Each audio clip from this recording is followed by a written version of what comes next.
Hai, bertemu kembali dalam bahagian yang kedua berkaitan dengan modul 1.4 andaian, prinsip dan batasan dalam perakaunan.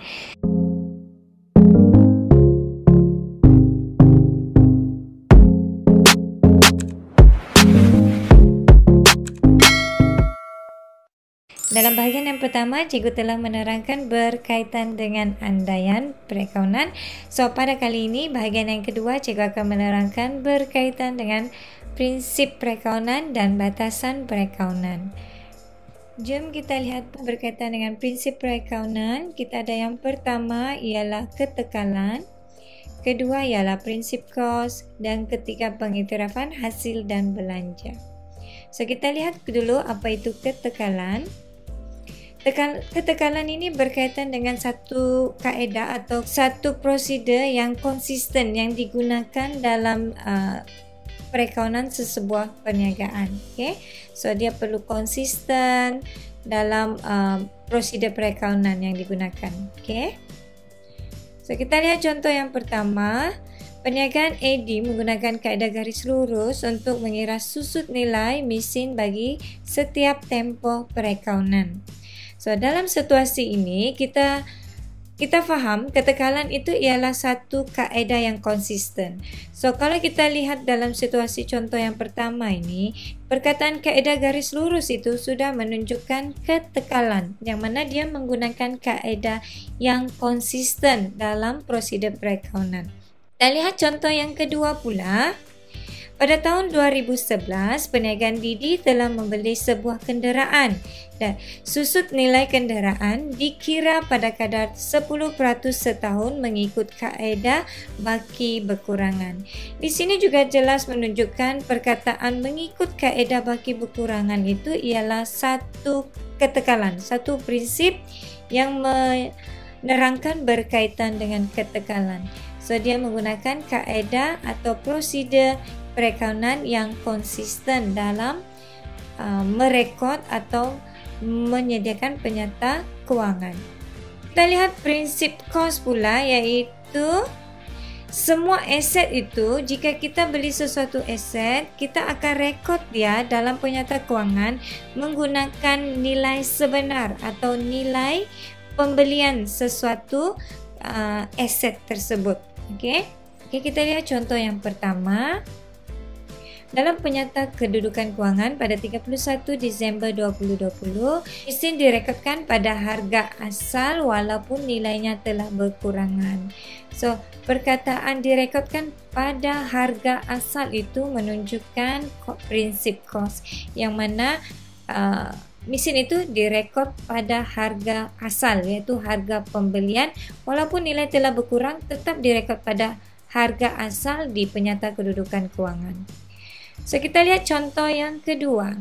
Komputer yang dibeli telah direkodkan mengikut harga pembelian di penyata kedudukan kewangan. Jelas di sini harga pembelian itu menunjukkan tentang prinsip kos. Okay? So, harga pembelian. Situasi ini jelas menunjukkan tentang prinsip kos. Kita lihat prinsip yang ketiga, iaitu pengiktirafan hasil dan belanja. So, untuk melihat pengiktirafan hasil dan belanja ini, dia berkaitan dengan hasil yang belum diterima atau yang belum terperoleh dan semua belanja yang berkaitan dengan belum bayar dan prabayar.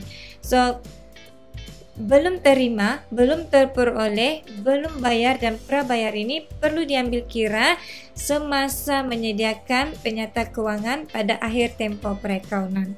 Apa situasi yang menerangkan tentang pengiktirafan hasil dan belanja jika situasi itu melibatkan 4 perkara tadi yang cikgu sebutkan, iaitu belum terima, belum terperoleh, belum bayar dan prabayar.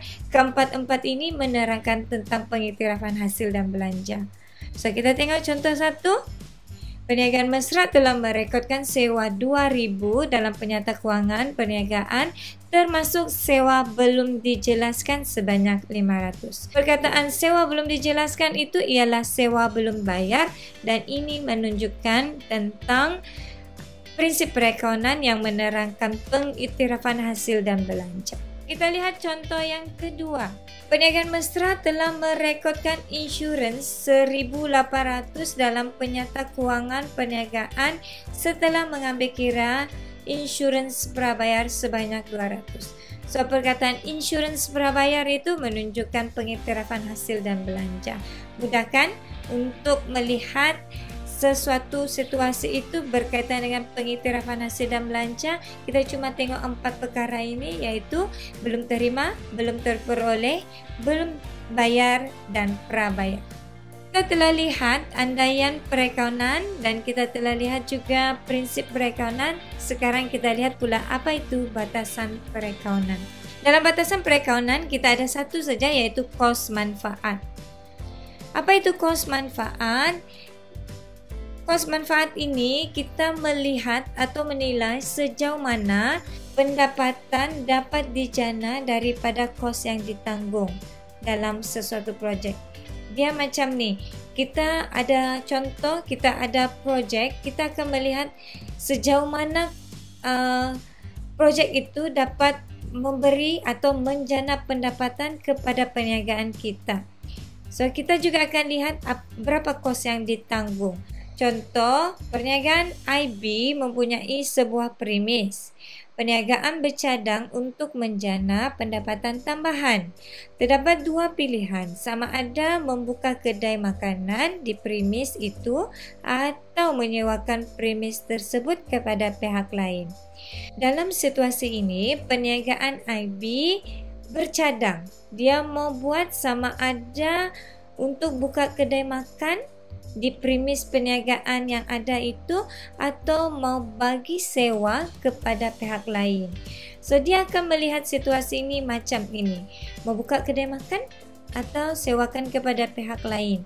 So, dia akan buat jangkaan hasil dan jangkaan kos dan lihat berapa pendapatan bersih yang dijangkakan.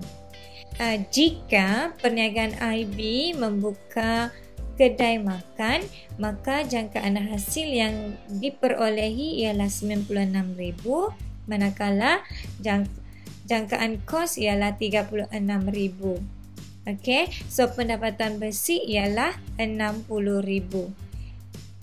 Jika pula dia memberi sewa, menyewakan kepada pihak lain, jangkaan hasil yang diperolehi ialah 54,000, manakala tiada jangkaan kos. So, pendapatan bersih ialah 54,000. So, kedai IB, perniagaan IB akan membandingkan dua ini dan membuat keputusan yang mana lebih sesuai. So, dalam situasi ini, kos yang manfaat yang akan dipilih ialah buka kedai makan kerana pendapatan bersihnya yang diperolehi adalah lebih tinggi. Jangkaan pendapatan bersih adalah lebih tinggi. So, ini berkaitan dengan kos manfaat. Yang mana lebih menjana pendapatan, so itu yang akan dipilih. Terima kasih kerana menonton dan setia sehingga ke penghujung video ini. Semoga penerangan cikgu dapat membantu murid untuk memahami setiap konsep dengan lebih baik. Jangan lupa subscribe untuk mendapatkan update-update terkini atau video-video terkini daripada channel Cikgu Irni. Jumpa lagi di video akan datang. Assalamualaikum. Bye.